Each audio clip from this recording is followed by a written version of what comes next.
Hello and welcome to KLTV News. International news: and the evacuation of the Syrian city of Aleppo is underway as ambulances ferry wounded civilians out of the east of the city. Jan Egeland, the UN humanitarian advisor for Syria, stated, "Thousands of people are in need of evacuation, but the first and most urgent thing is wounded, sick and children, including orphans. I am really hopeful because it's long overdue."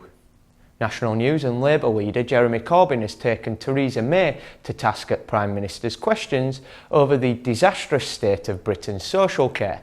Miss May refused to answer a simple question regarding the amount cut from social care in the last Parliament. Instead, the PM decided platitudes about investing in social care and short-term stopgaps to relieve pressure were the way to go.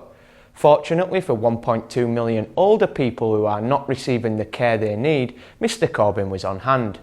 He said, "The Prime Minister doesn't seem to be aware that £4.6 billion was cut from the social budget in the last Parliament, and that her talk of putting it into local government ought to be taken for what it is, a con." He then went on to ask Miss May, why doesn't she do something really bold? Cancel the corporation tax cut and put the money into social care instead. Could you imagine a conservative world leader claiming Christianity as their motivator doing something Christian at Christmas time? It would be like the Muppets Christmas Carol with a Muppet as Scrooge instead of Michael Caine. More news: and post office workers will hold 5 days of strikes next week in a dispute over jobs, pensions and branch closures. The Communication Workers Union said the action will include Christmas Eve. CWU General Secretary Dave Ward said, "Our members are being forced into fighting to save their jobs and this great institution from terminal decline. We didn't want to be in this, but unless we stand up now, the post office as we know it will cease to exist." And finally, an inquest into the death of 17-year-old Huddersfield Giants Academy player Ronan Costello has found that no one is to blame for the tragedy.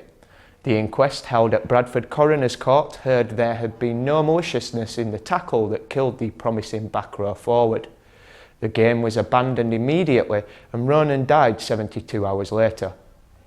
The inquest was attended by several of Ronan's family, including his father, who said, "I would like the Salford players to know I do not hold them responsible and this was a tragic incident." All at KLTV would like to once again extend our condolences to the whole Costello family and all of Ronan's friends. That's all for KLTV News. Goodbye.